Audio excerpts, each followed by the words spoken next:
generations to come.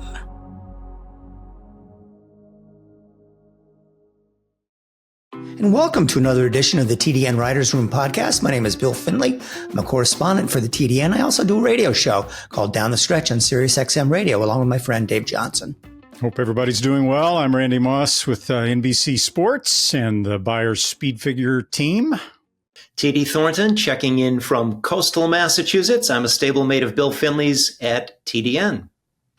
Well, guys, this weekend, the big show is at Parks, just outside of Philadelphia. It's the weekend where they have the Pennsylvania Derby and the Cotillion, 2 Grade 1 events, plus another very good stakes races. As an overview of it, the Pennsylvania Derby, but the Cotillion with Torpedo Anna and also the Alabama winner in there, that's going to be a really nice race. But let's get back to the Pennsylvania Derby first. And, you know, somebody's going to pull out of there with a lot of money, but, you know, no one in this race looks like they're going to be a serious candidate, for instance, for the Breeders' Cup Classic or something like that. I guess the big name is Seize the Gray, simply since he's a Preakness winner, but his last starts have not been good at all. And I'm actually going to pick Unmatched Wisdom, even though the horse lost by a country mile last time out in the Travers. The fact that Chad Brown is bringing him right back leaves me to believe that there's something was amiss. The comment line says bump start, loose wrap. The favorite is Dragoon Guard, which is 9-5 for Brad Cox. But he's won some derbies, but not the ones that seem to really matter. The West Virginia Derby and the Indiana Derby stepping up in class. Randy, I'm sure you've had a chance to look at this race. What do you think? Yeah, I mean, it's not a bad race. We've got the Preakness winner and the Santa Anita Derby winner and Unmatched Wisdom and an up-and-coming horse who's won 4 in a row and Dragoon Guard. Yeah, it may not be as strong as some Pennsylvania Derby fields we've seen in the past, but it's just kind of the way these things go. I mean, even at Saratoga, sometimes you get these Grade 1 stakes races that maybe aren't quite as tough as the Grade 1 races you see in other years. It goes kind of cyclically, if that's a word. But I think this is a pretty decent race. I'm interested to see Dragoon Guard. I thought he's looked pretty good against easier competition, although he did beat Stronghold pretty impressively in the Indiana Derby. So far, Brad Cox and Juddmonte have been very discriminating, calculating in where they run him. They ran him in the Indiana Derby. They ran him in the West Virginia Derby. He's won now $600,000 plus. And now they're going to step him up a little bit, although this also looks like a spot, since he's the favorite, that could be quite productive for him. He's a near white horse. He gets that from his grandsire Mizzenmast. He's a son of Arrogate and looks pretty good right now in, 5 lifetime starts, TD? Yeah, I think that Dragoon Guard has been feasting on easier competition, but he's not jumping into a race that's of the quality of the Travers, the race, for example, from which Seize the Gray is exiting. And Seize the Gray, he's been off form, as Bill mentioned, the past couple of starts, kind of developing into a horse. You wonder if he's too much at the mercy of the pace. In the Preakness, we saw him get out to a lead that Mystic Dan just couldn't reel him in, even though he was in a prime stalking spot. Next couple of races, he was either pinned down on the rail or couldn't clear to the lead. Seize the Gray breaks from post 2 in the Pennsylvania Derby. He's surrounded by speed in posts 1 and 3. There's also some speed deeper into the race there, including from possible pressure from Dragoon Guard. I thought that, Bill mentioned, interestingly enough, I didn't catch this in my review of the Travers when I looked at the race, but nice call by the chart caller in that race on Unmatched Wisdom to see that the horse had a loose wrap on his right hind leg, came loose down the backstretch. I can't quantify exactly how much that affected him, but you have to think that it wasn't good and did contribute to a back of the pack finish. And I'll just say I find this to be an inscrutable race, and it almost sniffs out to me as one of these races where Bill Mott, Todd Pletcher, each have horses who have not won beyond the maiden ranks. They are respectively Timeout and Protective. It wouldn't surprise me at all to see one of them in the winner's circle on Saturday. Well, also with Unmatched Wisdom, I thought it was even more important that he was bounced around pretty badly at the start, which kind of took him out of his game. Not that he was going to make the lead in there, but he probably would have been much more forwardly placed than he turned out to be. So that's a potential excuse for him as well. Well, Randy, let me ask you this. Let's take a look at what the pace scenario might be. We know that Dragoon Dragoon Guard is going to go to the lead.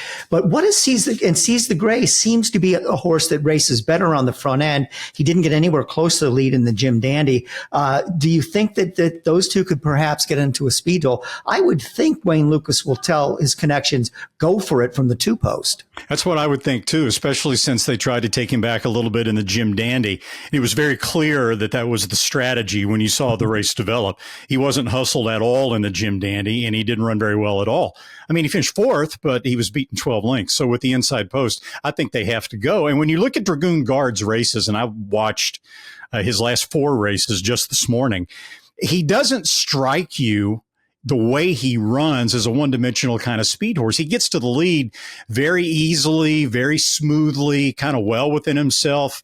I think it's just, as TD pointed out, it's just a factor of the easy competition he's been in against, and nobody has really been able to keep up with him in the early stages of his races. So he winds up being on the lead by default. Watching him run, I don't think it's going to be a problem for Dragoon Guard to sit outside another horse or two, like maybe Seize the Gray. I'm not saying that makes him win the race, but I don't think he's a one-dimensional front runner based on what I've seen. Well, TD, let's look at the cotillion now. And this has happened a few times over the years with this big day at Parks.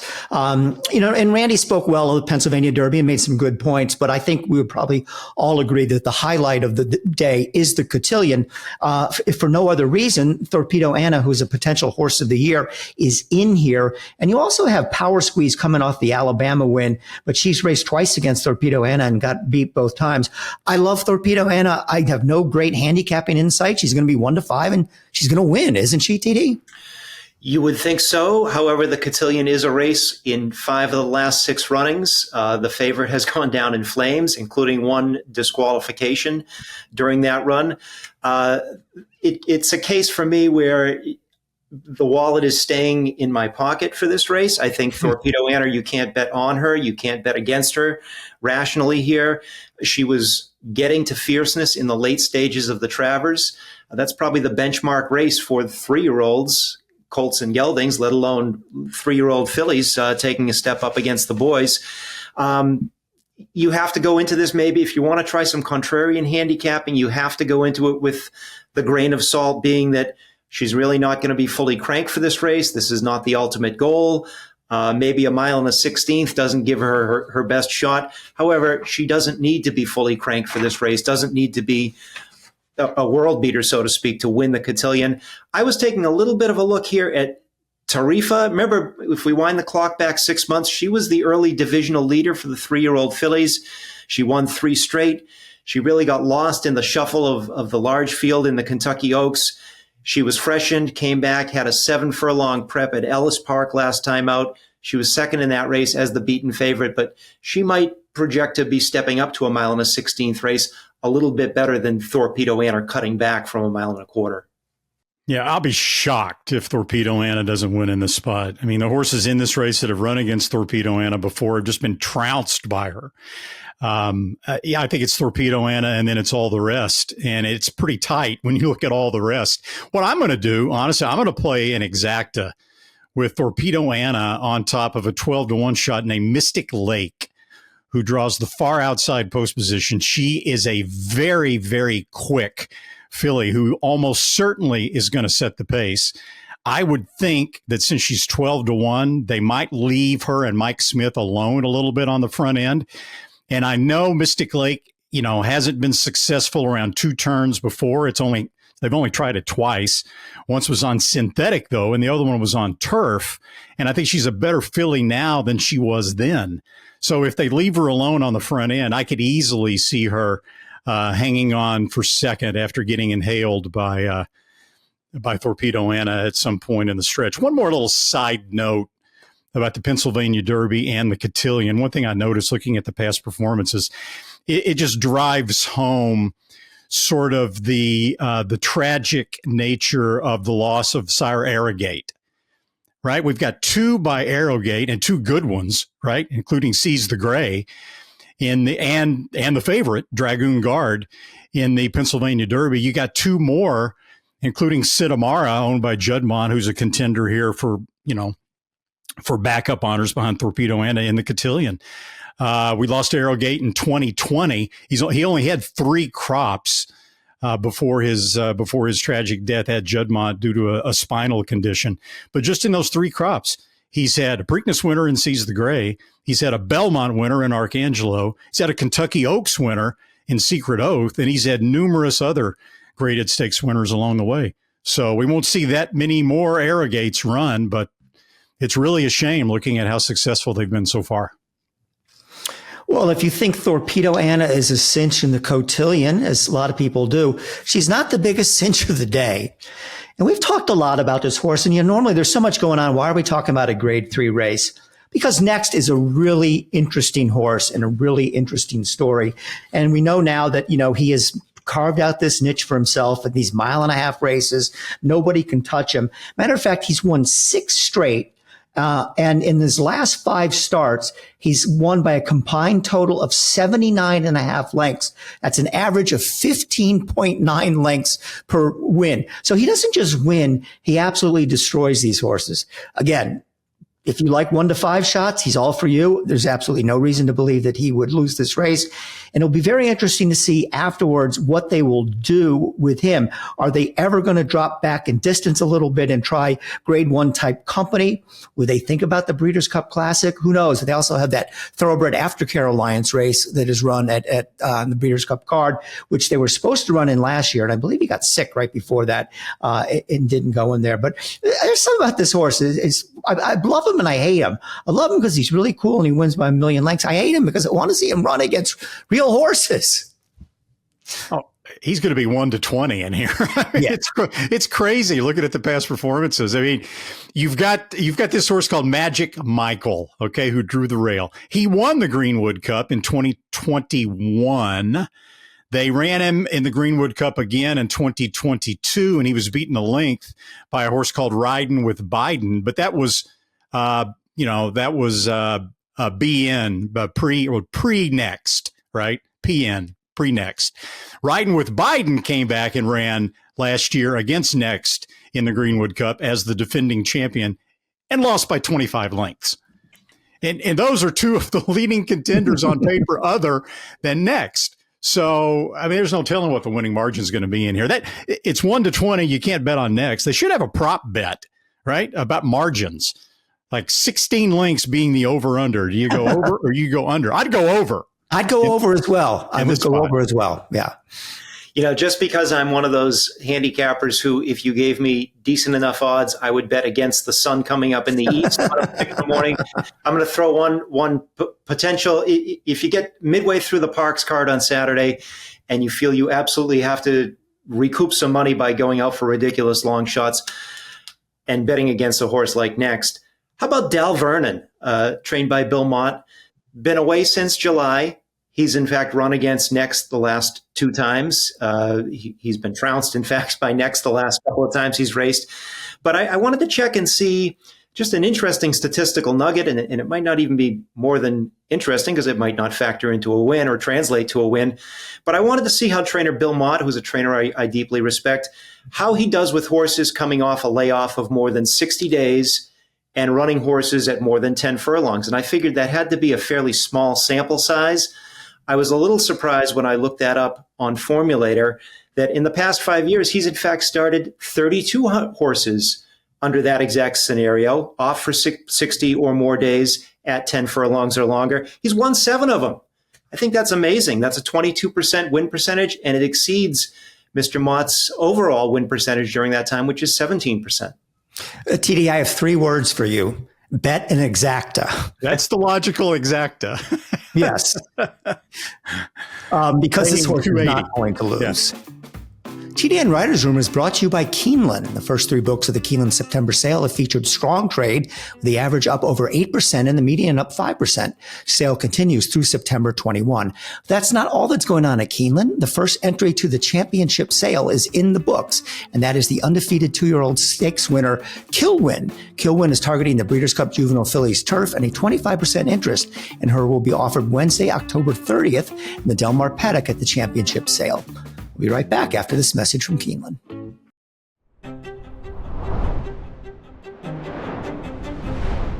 Good afternoon, ladies and gentlemen. On behalf of the management and staff of Keeneland, I would like to welcome you to the September yearling sale. Good to have you back with us.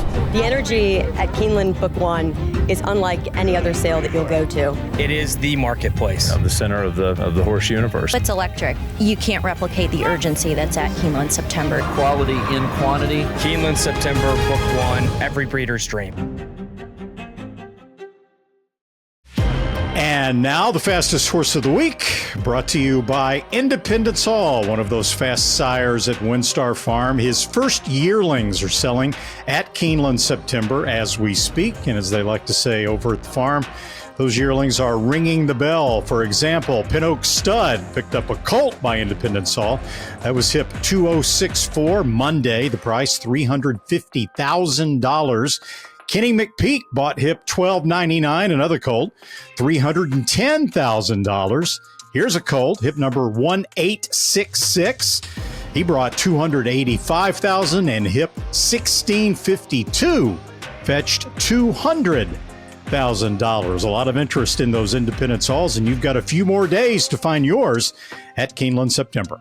Now, the fastest horse of the week, that took place on Saturday at Churchill Downs, on the undercard of the Iroquois and the Pocahontas, which we'll talk about later. And that was in a race called the Louisville Thoroughbred Society, a 6-furlong ungraded sprint, $300,000, won by Happy is a Choice with a career-high 103 Buyer's speed figure. He ran the 6 furlongs in 108.97 and ran down one of the most recently unlucky horses in the country, the remarkably consistent sprinter Skelly, who looked like he had that race home free. But Happy is a Choice, co-owned by Hootie's Racing, WSS Racing of Bill Simon, and 4G Racing, trained by the hot John Ortiz, ran down Skelly to be the fastest horse of the week at a 103 Buyer.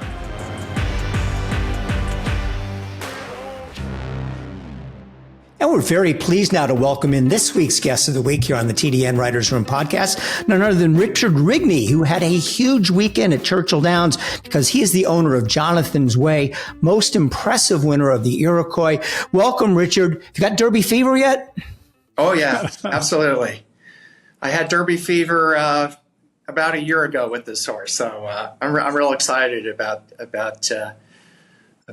him. He's quite a horse, and the horse was purchased as a weanling by John Moynihan in the November sale at Keeneland, and we've always liked the horse, and we were at one time considering maybe doing some pinhook the horse and sell it as a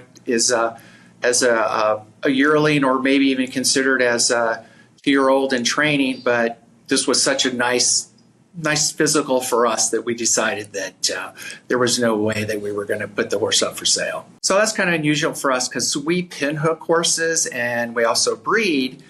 So we're in that game to sell the horses. This was actually the first horse that we decided that we were going to hold on to.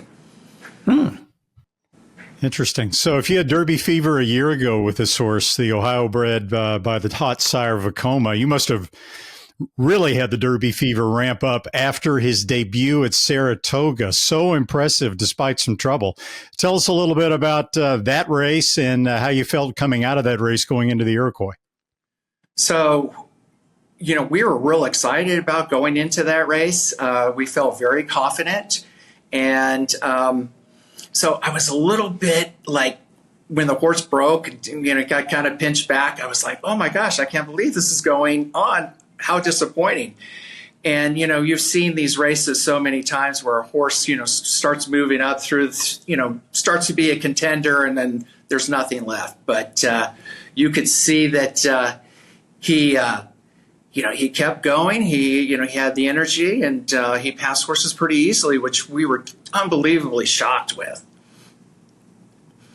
So when we were going into the Iroquois, it was kind of a different situation. We felt very confident. We thought that he'd be coming off the pace. We knew that he didn't break so great the first time in the maiden race. So we kind of felt that he was going to be maybe more just a little bit off the pace. He broke on top, and we were just so amazed. We're like, what's Joel doing? Are we in trouble, Phil? Mm-hmm. But, and then you could tell down the stretch, he ran that pretty easily. He wasn't really asked that much. And, that was one of the first questions I asked Joel, did you feel like you had horse? And, he barely tapped the horse once. And so exciting for us. Richard, in the aftermath of the win in the Iroquois, Phil Bauer, your trainer, said that the Breeders' Cup would be next. No prep race in between. A little bit of an odd spacing there, whereby the Iroquois to the Breeders' Cup Juvenile is 7 weeks. Was that a tough call, deciding whether or not to go in another prep race prior to the Breeders' Cup or not? And what was your thinking behind the decision you ultimately made? I think 7 weeks kind of, I understand that's a little bit too long normally for us. We usually like to race a month out, maybe 6 weeks. But we thought this was a good opportunity for us. We wanted to make sure that Jonathan's Way could get a mile. We thought that a mile, one-turn mile actually made sense for us. So we decided, let's do this. I'd rather be in that situation than running 3 weeks out. We've been in that situation before, and there's been times where we're like, oh, our horse is a little short, and we get second or third, and we're like, oh, only if we only had the horse, maybe another week out, we would have been in a better spot. Richard, when you bought him for the $290,000 at Keeneland November, two things about him. Did it matter to you that he was an Ohio bred? I know he doesn't know where he was born, right, but you got an Ohio bred. And were you guys looking in the crystal ball? What thoughts did you have about Vekoma as a sire? I mean, you got in at the right time, as stud fee's going to go way up now, and right, he's going to, such a good freshman sire. What were your thoughts about Vekoma? So again, this horse was purchased as a weanling, and John Moynihan is our bloodstock agent. He's looking at physicals. He's not looking at where they were born. Seldom we're like, oh my gosh, this horse is a Maryland bred, or it's kind of like the last thing we really look for. John's really good about picking out freshman sires, and we just thought this was a good choice for us. And we're kind of happy with where the horse ended up, because the person that breaks our horse, his name is Barry Brockelheimer at Abracadabra, and he was the one that purchased Harlem's Holiday, who's an Ohio bred. So it was really kind of fun for us to see that Barry had another Ohio bred. He was very high on this horse as well. So you're not just a one-hit wonder. Richard, you've had Dream Empress and Noble's Promise at the very start, Grade 1 winners, Played Hard, Grade 1 winner. We've seen Buku, who's still running in big races, Chijira, same thing. But you've I've gotten a kick out of what you and Phil Bauer have said, that neither of you are really good at picking out the top horses. And you've credited John Moynihan, you've mentioned him twice already, with sort of kickstarting your operation. Tell us a little bit about how you first got hooked up with Moynihan and what he's meant to your operation. Oh, John's made the world of a difference. It was a big thing for me that when I was starting this business and Phil and I went out together, it was 11 years ago. And we were like, hey, I have a successful business, I make flavors, I've done well, I've been doing this for 30 some odd years. I've never had a salesperson working for my business. Oh, I could do this too. And we were just miserable about picking horses. We were terrible, and we actually, today we walk around and be, oh, that would be a horse that we would have bought 7 years ago.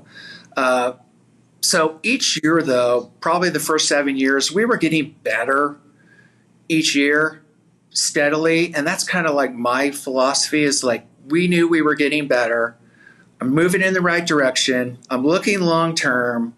And then Denali, Craig Banderoff, introduced us to John Moynihan. And we were like, oh, sure, I think maybe this is something that we can do. I felt a little bit bad about it at first, because I was a little concerned that it was going to diminish my value as, part of the Rigney racing. Here's this guy who's going to, take over and be in charge of, picking out our yearlings. But it was the best thing that ever happened. And John can really pick out an athlete. And we were actually talking about it today. It was like, of course, Phil knows horses great. for me, I know the basic things to know about a horse when you're at the sale, but, picking the right one, I mean, that takes a special talent, and that's not something that I could ever do, and maybe Phil could do it as time goes by, but obviously John Moynihan can. Richard, you bring up an interesting point there, and it's something that I think doesn't get said a lot in our sport, in our industry, and in that you're a person who was successful in another business venture. You're a chemist by trade. Uh-huh. You make flavors that go into beverages around the world. And the part that goes unsaid is we see a lot in our industry of successful businessmen and women in another sphere who kind of have the Midas touch aura about them. They think they can just come over to horse racing and that they will be able to replicate that success. You've admitted that it was a little harder than you thought, and bringing on John Moynihan was kind of another piece to the puzzle there. The breeding aspect of your operation seems to be the puzzle piece that's fitting in at a later stage. Tell us how that's coming along, and what is the scope of your breeding operation as it dovetails with your racing and other endeavors? So that's the last piece of the puzzle for Rigney Racing. We do pinhook horses. We buy yearlings and we sell them as, 2-year-olds in training with Eddie Woods. And, the breeding part was the last part. So right now we have 20 mares with Denali and, plate horse in full to gun run right now. And, it looks like we're, we have a lot of horses in Phil's train. They're stake winners and stake place, which is, what we're looking for. And, we have some horses that are going to be going to Denali. Buku is a grade 2 winner. Kijara's, multiple graded winner. So, we see a lot of wonderful things in the future. And we also have Double Sharp, who's is a really nice horse as well. So we think we have like 5 or 6 that are in our barns right now that will end up going to, will end up being part of our brood bear band. Our thoughts are, we're looking to raise babies to sell. We're not raising babies to race. So it's just for me, I just want to be in every possible aspect of this business because I love it. It's so much fun. And why not? This is great. And it's I'm with wonderful people. I couldn't be with better people than Phil. I love Phil. He's such a great person.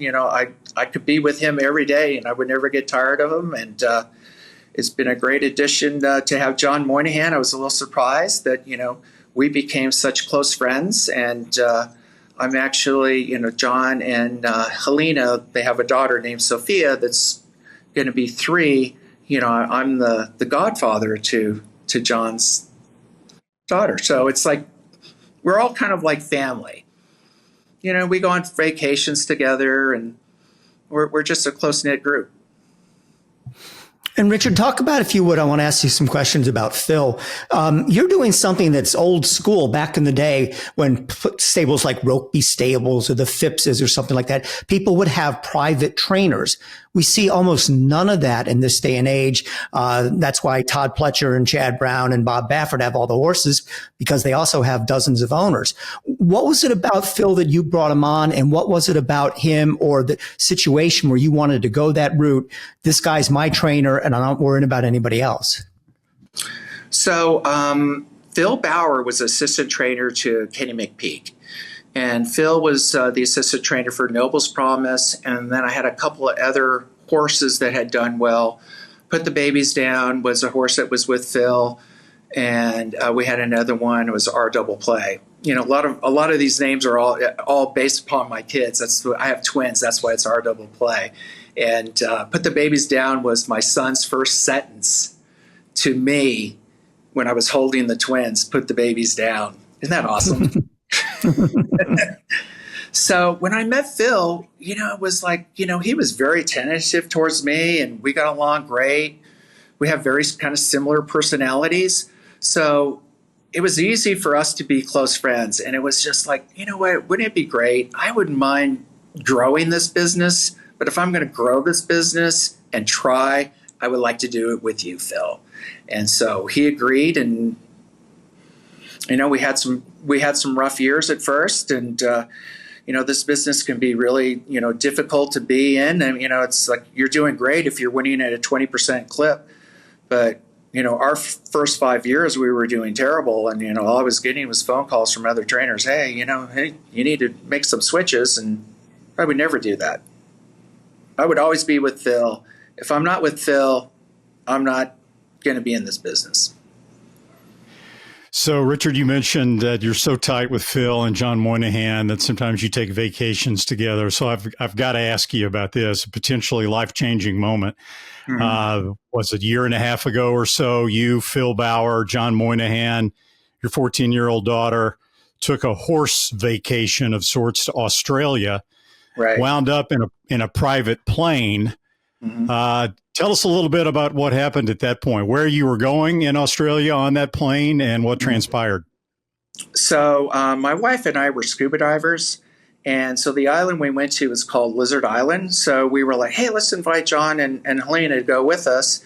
And I've talked Phil into be a scuba diver with his wife. So that's how the trip began. Oh. And I ended up getting my daughter scuba certified. And so it was us, and there was another close friend of ours.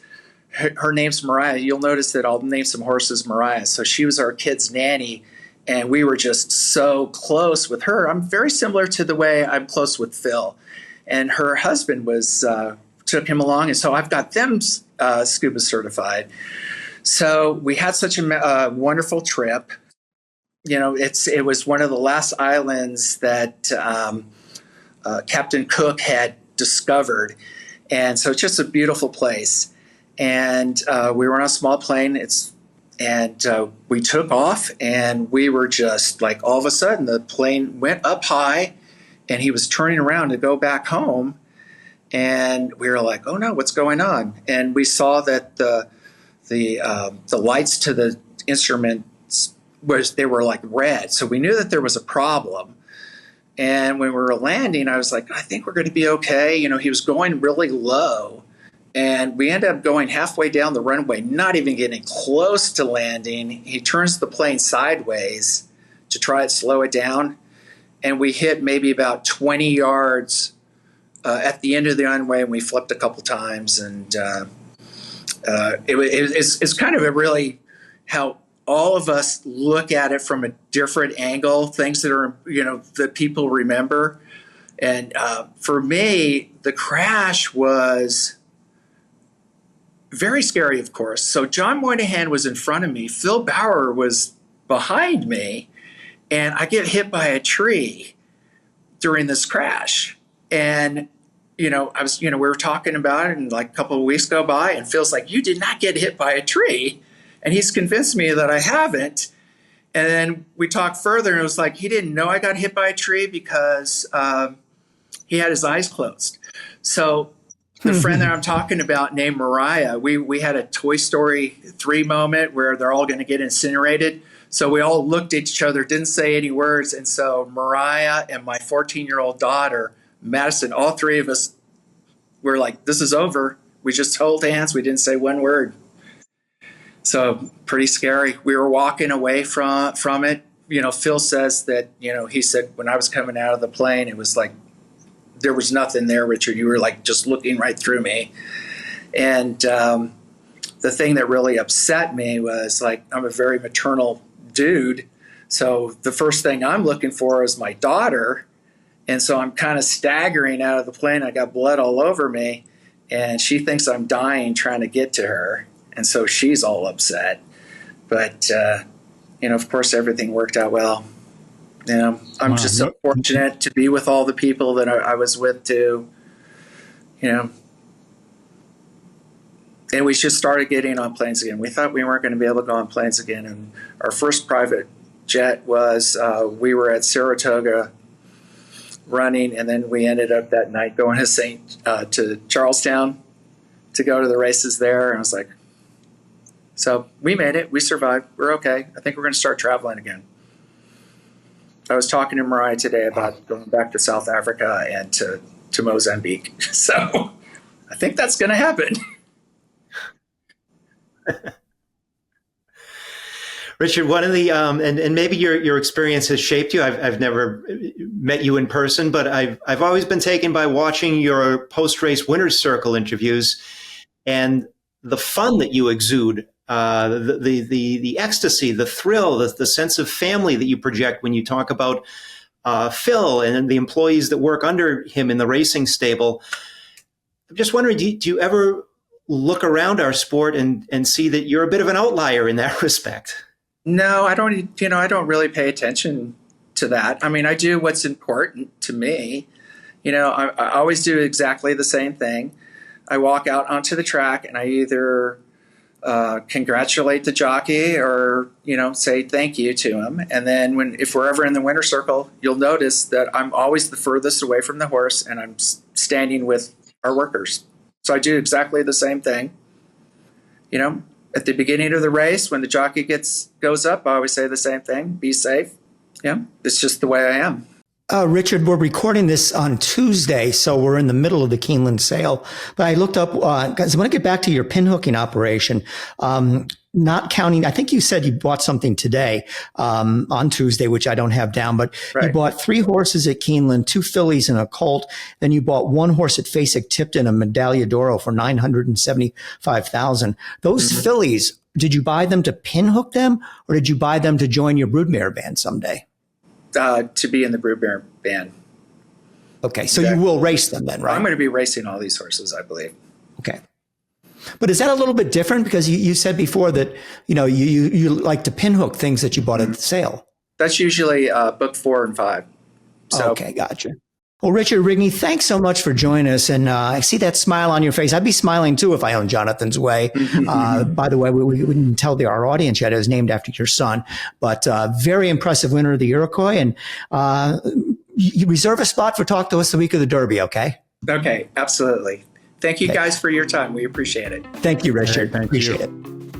The TDN Writers Room, also brought to you by the PHBA, the Pennsylvania Horse Breeders Association, and Pennsylvania bred Icona Mama outran her 30-1 odds to be a nice third on Saturday in the Pocahontas at Churchill for 2-year-old fillies, and she earned her first Kentucky Oaks points in the process. Meanwhile, Roses for Deborah, the top Pennsylvania bred mare, is supposed to run this Friday in the $300,000 Presque Isle Downs Masters Stakes. That's a grade 2 at Presque Isle Downs on Topeka, of course. And the Keystone State has picked up a new stallion for 2025. Graded stakes winner, the millionaire Zozos. We've talked about him a lot. The Breeders' Cup Dirt Mile. He'll stand at Equistar Training and Breeding in the great state of Pennsylvania. For more information on how you can get involved in that lucrative Pennsylvania breeding and racing program, here's 2 options. You can go online at pabred.com or you can call 610-444-1050. PA Bred, I think we've built a brand at this point. It's a constant labor of love. It's excitement at every step. On average, for the past decade, Pennsylvania paid over $28 million a year in Breeders' Awards, restricted races, and owner bonuses. Plus, PA Bred shine on the world's biggest stage. Just 3 states have bred more Breeders' Cup winners. Learn more at pabred.com.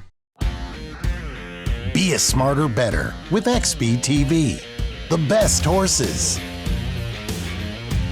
With thousands of exclusive morning workouts. All at your fingertips and delivered right into your inbox.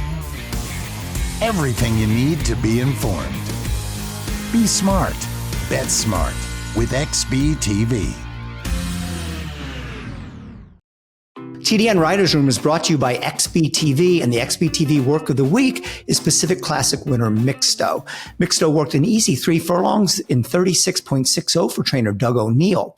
When the 4-year-old colt won the Pacific Classic, he earned a free berth into the Breeders' Cup Classic on November 2nd at Del Mar, and O'Neill said, in fact, that the Classic would be his next start. Well, we just got done talking with Richard Rigney, so you already know a lot of the story about Jonathan's Way, but let's get some opinions from our group here. TD, you had a very interesting story in the TDN, kind of going over the history of this race. 30 Iroquois starters have run in the Kentucky Derby, and their record is 30 starts, no wins, 1 second, 1/3. So it has certainly not been a key race to get horses ready for the Kentucky Derby. And it's only September of their 2-year-old year. I mean, 8 million things can happen between now and then. But I really like this horse's race. It was a decent field. I also like the way he went right to the front, and he didn't really ever have a breather. I mean, it's not like he got loose in 48. They were kind of knocking heads with him the whole way. He had every right to tire in the stretch, and then instead he just drew off and won easily for Phil Bauer and Richard Rigney. They'll go next in the Breeders' Cup Juvenile, and that'll be a tough assignment. But certainly this horse right now, to me, looks as good as any 2-year-old out there. Randy? Yeah, Rigney was talking about the difference between his career debut at Saratoga and his race in the Pocahontas. And for horse players, after the maiden win, when he was wiped out at the start, he was bumped, he was forced back, squeezed back, he was last, a few strides out of the gate, maybe 5 or 6 lengths back. There's really no way to know for horse players. I mean, maybe Rigney and Phil Bauer knew, but no way for us to know exactly what the preferred running style of Jonathan's Way would be. I mean, how much speed does he naturally have? And sometimes we even heard this in the, about Secretariat after he suffered sort of a similar fate in his career debut. Sometimes horses remember that, young horses, and they get, it affects them a little bit the second time they run. They break out of the gate and maybe, aren't quite too sure what's going to happen to them this time. Not Jonathan's Way. I mean, he aggressively went to the early lead with Joel Rosario.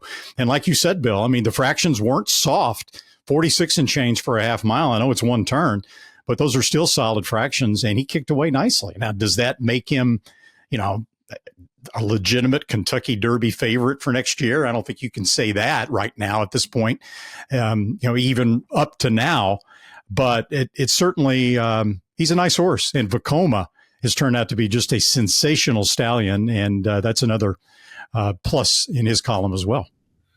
Getting back to the historical tidbit that Bill referenced regarding the Iroquois as a prognosticator of not great success in the Kentucky Derby, 0 for 30, one thing you do have to remember is that a generation ago, when Connections won the Iroquois, they were not immediately talking the Kentucky Derby. The horse who won the Iroquois was not in the headlines of a column the next day about being a favorite for the Kentucky Derby, because people didn't think that way and they didn't train their horses that way until the advent of the point system that came in to determine starting berths. So it is pushing the envelope a little too early here to be talking about Jonathan's Way being a favorite for a race that is 7.5 months from now at 10 furlongs in a field of 20 compared to the 1-turn mile that he won on Saturday. However, like it or not, the Derby point system is here to stay for the time being.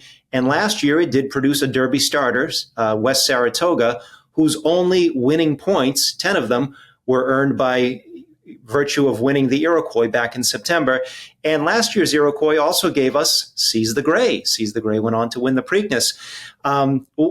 Tagging on to what Randy said about Vekoma too, very interesting how Jonathan's Way, his first 2 races, limited sample size here, mirror the first 2 races of his sire.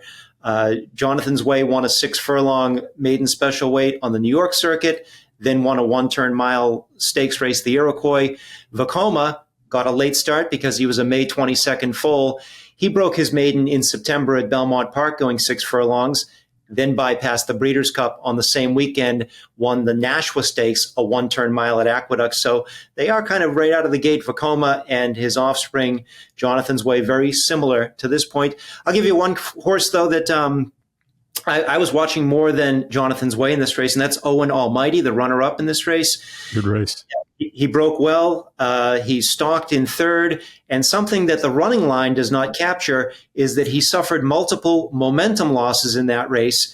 He got shuffled all the way back to 6th at one point. That's not reflected in his running line. And he re-rallied, came through traffic. I like to watch these 2-year-olds who really cut through traffic. And once he tipped out and got clear, he was best of the rest. Let's give a little more love to Vekoma while we're talking about Jonathan's Way. Vekoma is his first crop to race right now. He's already had 13 first-time starter winners. I mean, this horse has just become a remarkable stallion in his very first year. And I'll be honest with you, shocked the heck out of me.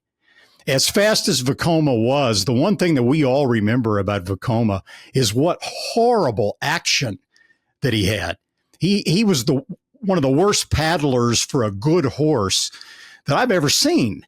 And that typically means that the horse has terribly bad conformation, which breeders try to stay away from. And, you know, as it turns out, Spendthrift Farm decided to stand him. And he started with only a modest $20,000 stud fee that was then dropped to $15,000. I think some breeders were obviously concerned about Vekoma's action. But one thing that's interesting about Vekoma is that his conformation is not nearly as bad in his front legs as that severe paddling action made it look. The people at Spendthrift were very surprised when they actually, you know, were thinking about standing Vekoma and got a look at him up close. And the conformation is, you know, it's not perfect, but it's not nearly as severe as you would have expected. And lo and behold, Vekoma has now become, I mean, one of the hottest sires in America. He's really on a roll. 4 Grade 1 stakes at Woodbine last weekend. And guys, let's do this. Let's go through them. I'll do them in chronological order. So just so you know, you can follow along what I'm doing. The Johnny Walker Natalma Grade 1 prep for the Breeders' Cup Juvenile Turf. Mark Casse entered 8 horses in this race. That's not a misprint. That's not a mistake. He entered 8. He only ran 6 of them in this race. But you figure Casse would win. He did, but I don't think you would figure he would win with a horse that won and one more time. Went off at 16-1 with Rafael Hernandez aboard. And he was the winner of this race in a very exciting finish. Casse was 1, 2, 3. And I might want to get more into this later, but I'll start now. Mountain Breeze from the Charlie Appleby barn was 4-5, and Appleby stunk up the joint at Woodbine over the weekend, which is just he's still a great trainer, but he's not having. I mean, the bar was raised too high. You know, figure the guy can't always win 50% of his races, which is generally what he was doing, and he's still winning like 25% this year. But the Charlie Appleby mojo isn't quite what it used to be, so it appears. A $2 trifecta of those 3 Mark Casse horses would have paid $2,200, right?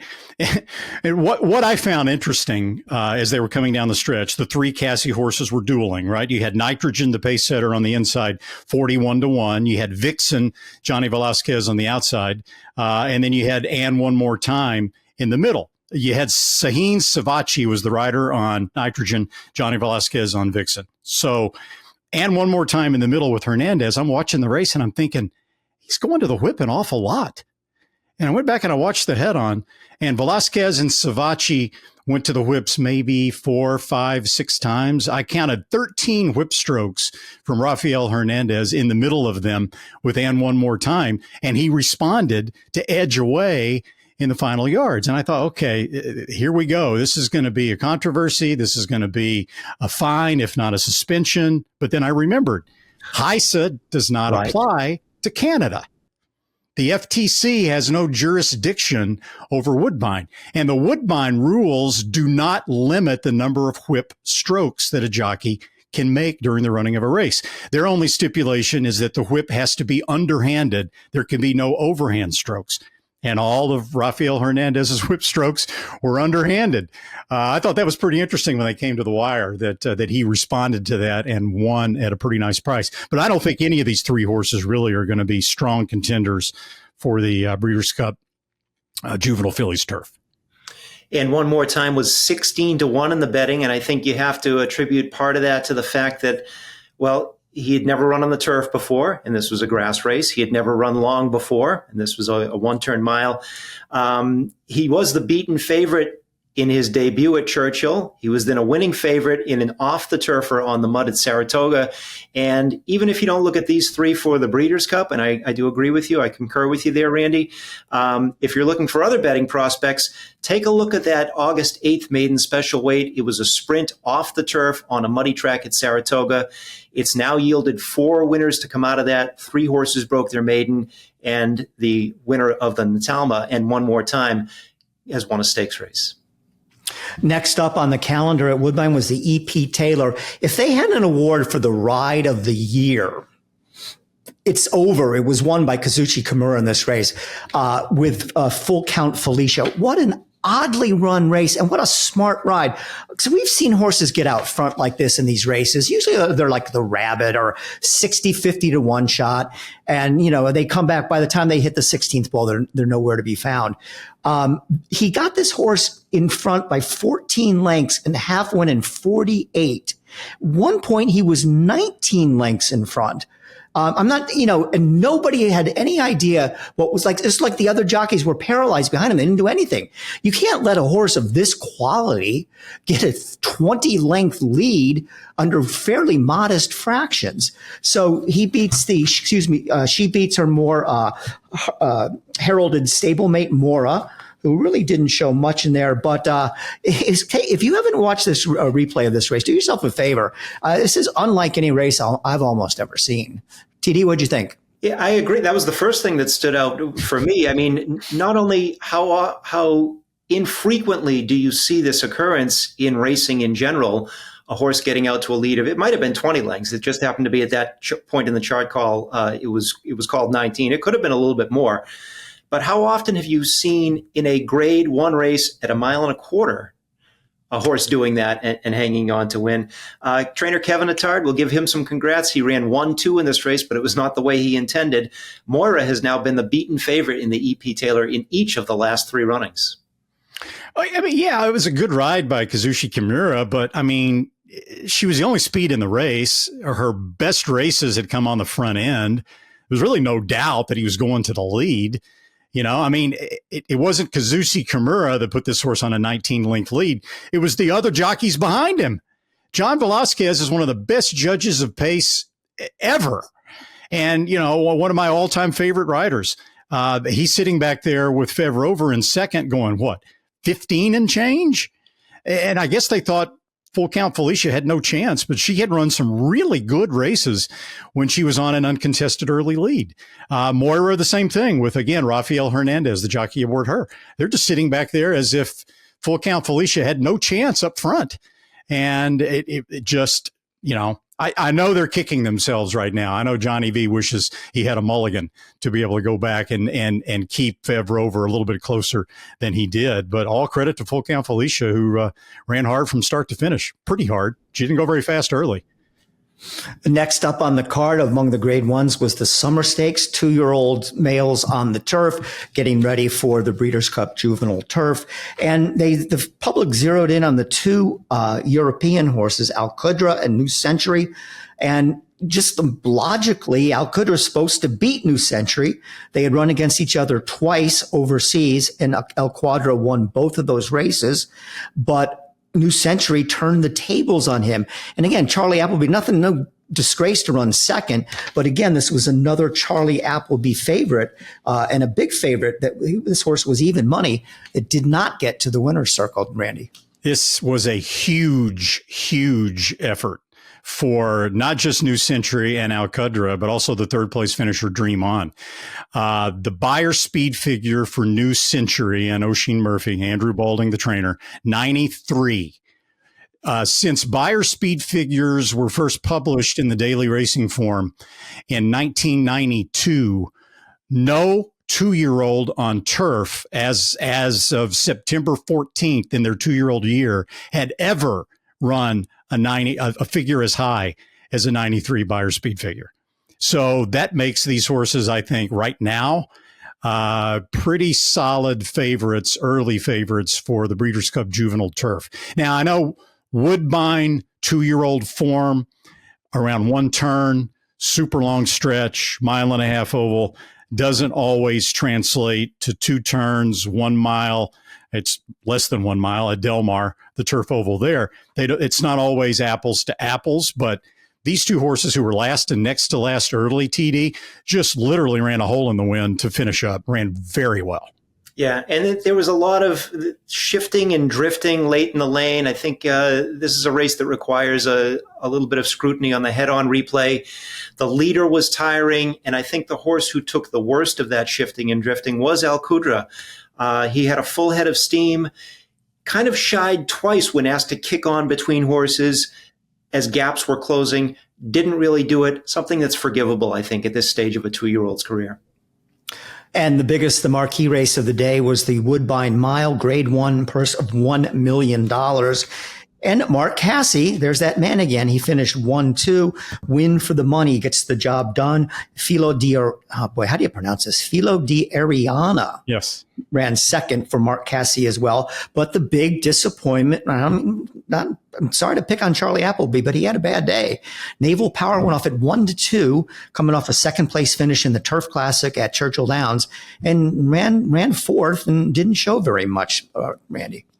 This was all about the trip. 51-year-old Patrick Husbands worked out a great trip for Win for the Money, who ran back to the 102 buyer that he had run a few races back in Kentucky, sat on the rail, waited, followed Naval Power, the Charlie Appleby horse, around the second turn. Naval Power came off the rail. Husbands went right up through. And it was really all about the trip. I mean, nice effort for the veteran Filo di Ariana to run second. I don't think any of these horses are going to be, strong contenders for the Breeders' Cup Mile. What I think is interesting here, it's kind of funny in a way. So Mark Casse's won the Natalma now, counting this year 8 times. He's won the Woodbine Mile now. This is his third Woodbine Mile win. He's won the Summer Stakes 4 times in his career. He didn't win it this year, but he's won it 4 times. Didn't see any of them. Wasn't at Woodbine for any of those performances. Most of them were on the same day, of course.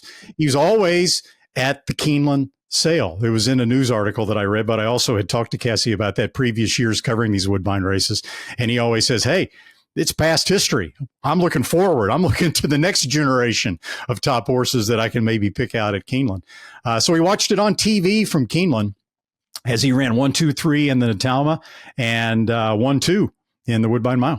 Yeah, Mark Casse, he was 1-2 in the Woodbine Mile, 1-2-6 as a matter of fact, and that's after coming, as we said, running 1-2-3-5-10 in the Natalma. Filo di Ariana, the horse for the course, almost pulled it off here. This is a kind of a neat horse, 8 years old, 5 for 5 over that course at Woodbine, almost got the job done, but lost to his stablemate who got the inside trip. We're pleased to be joined now by Emma Berry, the TDN's European editor, and the segment where we learn what's going on overseas. And this is called News You Can Use. It's presented by Darley, and we're pleased to be joined by Emma.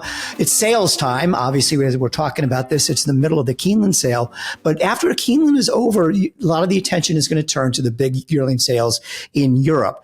We've seen such huge interest in Keeneland this year in the offspring of freshman sires. Are there any comparable young stallions in Europe that everybody's excited about? Yeah, it's certainly going to be interesting to see over the next kind of 4 weeks of sales, really, from next week in Britain, Ireland and France. But the two sort of main elite sales, if you like, for yearlings in Ireland first with the Goffs Orby sale, and then Book One at Tattersalls October in Newmarket. So, you're used to in those sales seeing the really big names coming out. There'll be plenty of Dubawis and Frankels, Siunis, all of that. But probably two of, I suppose, the sort of more interesting first season sires. We've already talked about one of them actually ahead of the Arcana sale, and that was St Mark's Basilica. He's got even more yearlings to come now, especially in Ireland and also Book One. He was a terrific racehorse. He only ran 4 times at 3. He was a Group 1 winner at 2, and then he in his 4 starts at 3 he ran in 4 Group 1s and won them all. So in 3 different countries, he's coming in, I'm sure, with a lot of hope behind him, and some really nice mares that were sent to him. He had one of his yearlings actually in the Goffs Orby sale had a very nice update at the weekend. His half brother Jan Bruegel won the St Leger, so that'll be one to look out for. And then we've got Space Blues, who'll be so familiar to plenty of American listeners as well. Breeders' Cup Mile winner, as well as being, one of the fastest sons of Dubawi here. He won the Prix de la Forêt over 7 furlongs in France. I think he was the first of 3 consecutive Breeders' Cup Mile winners for Charlie Appleby and for Dubawi as well. So his first yearlings are coming out. There are plenty of those in the Orby sale. He stands in Ireland at Kildang and Stud. And I think, we've already seen a couple of sons of Dubawi actually come through. Night of Thunder is the sire of Economics, who was so exciting at the weekend. in the Irish Champion Stakes, and of course Too Darn Hot, another young stallion. So again, there'll be plenty of hope, I'm sure, that Base Blues can be one of those sons of Dubawi that comes through with some exciting young runners from next year. So Emma, as we know all too well, on this side of the pond, our turf racing is nowhere near as good as the turf racing on your side of the pond, but it's getting better. It's getting more popular with owners over here. More and more turf races are being carded over here. And kind of dovetailing with that, we've seen increased American participation at Orby, at the October sales over there, Peter Brandt and some others. Can we expect to see more of the same this year with the Americans coming over there to your sales? I would certainly think so, yes. And I mean, I'd love to see in the future turf stallions being better supported by American breeders, in Kentucky and elsewhere. Whether that will happen ever or not, I don't know. But in the meantime, I suppose the flip side of that for Europe is that it does entice plenty of American buyers to these sales. Over the last few years, we've seen, Chad Brown's a regular with Mike Ryan and the Claridge Stables team, and they've, really reaped the rewards of working the sales really hard here with some, and I think there's 3 Turf Classic winners that have come from Book One alone in recent years, program trading and domestic spending. I think Digital Age was another. We've seen Breeders' Cup winners, Aunt Pearl and Newspaper of Record. So with those kind of results being a regular feature, it's absolutely easy to expect to see, I think as many American buyers, if not a few more this year, coming, because, as you say, the turf program is expanding in America, and it's certainly worth looking at that profile of horse to have a go for some really good prize money. Emma, are there any particular eye-catching lots that you might expect that we'll be reading about here in the States in the headlines of the European TDN? Anybody that really catches your eye at the Orby or the Tattersalls October sales? I think the one yearling that everyone will be making a beeline for when she arrives at Park Paddocks at Tattersalls will be the full sister to Alpinista, who won the Arc a couple of years ago for her breeder Kirsten Rousing. The full sister's coming to Book One, and she's got to be a star attraction. Even if she never races, which we all certainly hope she will, and that's a family that just turns out winner after winner after winner. But for pedigree alone, she's a really attractive prospect, and I think she will be the one that there'll be a big crowd around her, I'm sure, once she gets there. It'll be so interesting to see. At the Orby, I'm really looking forward to seeing the full brother to Luxembourg, who is a horse that I never really think gets enough love. He's a Group 1 winner at 2, 3, 4 and 5. I don't think there are many horses you can say that about. And he's by Camelot. His full brother's featuring in the Orby. So, we'll see what he can do as well. Well, Emma, thanks for joining us and filling us in on the European sales scene. This has been News You Can Use, presented by Darling, and we'll catch up with you again soon, okay? Great to see you. Thanks. Well, Emma told you a little bit earlier about Space Blues, the Darley Stallion, and his yearlings will be selling now at the upcoming sales. But here's a little bit more about Space Blues. He covered a book of 160 mares back in 2022, his very first season at stud, 122 of which are related to or are stakes winners. Some other Space Blues facts. His first crop included the progeny from Grade 1 winning mares Ever Love and Penelope, 19 from sisters to Grade 1 winners. His second and third years at stud saw him cover more mares than in his first year. 375 mares in total covered. Of those, 265 are stakes winners or relatives. From his second crop of foals, born earlier this year at a fee of 16,000 euros, there are 23 out of stakes performing dams and another 23 that are siblings to black type horses. And Space Blues currently has 149 in-foal mares carrying his third crop at stud. This has been News You Can Use, Part 2, presented by Darley. He's all class, this champion rider. And he's launched on the outside here with a great turn of foot. Palace Pier, Palace Pier, Palace Pier, Palace Pier. Space Blues, Space Blues. Space Blues, Space Blues. He's danced every dance, be an incredibly sound horse. After every run, he always comes back for more. He's a true Dubawi that goes out there and he gives everything.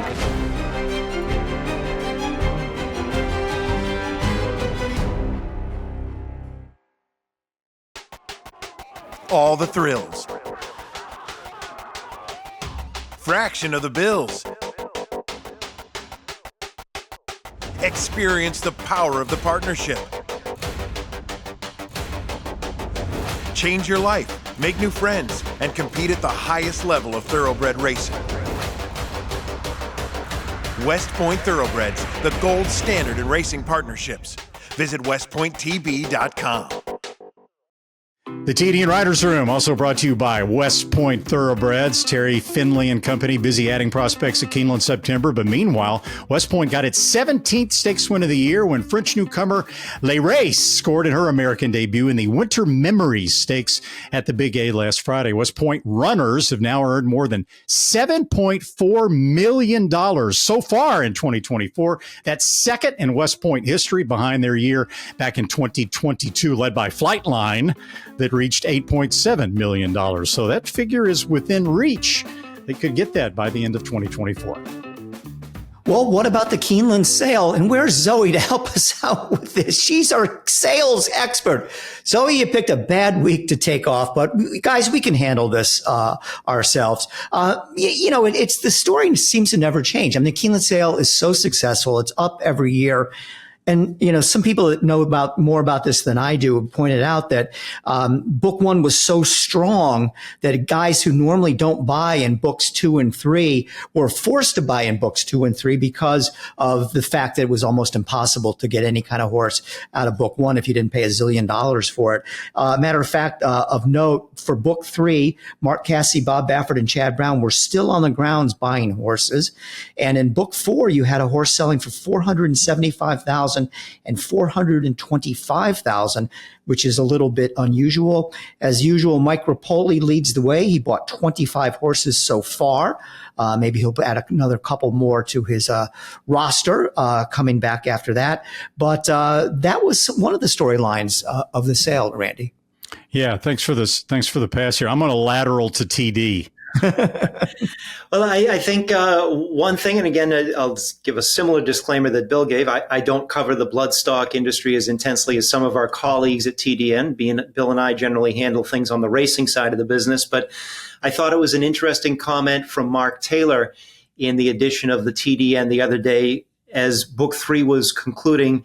He said there was a little bit of thinness there in terms of horses not quite punching above their reserve. And between book 3 and book 4, of course, is when some different clientele is shifting in. People who come in for books 1 and 2 are looking for one type of horse. The later books, you're looking for a different type of horse, and you can expect to pay a different premium for those horses.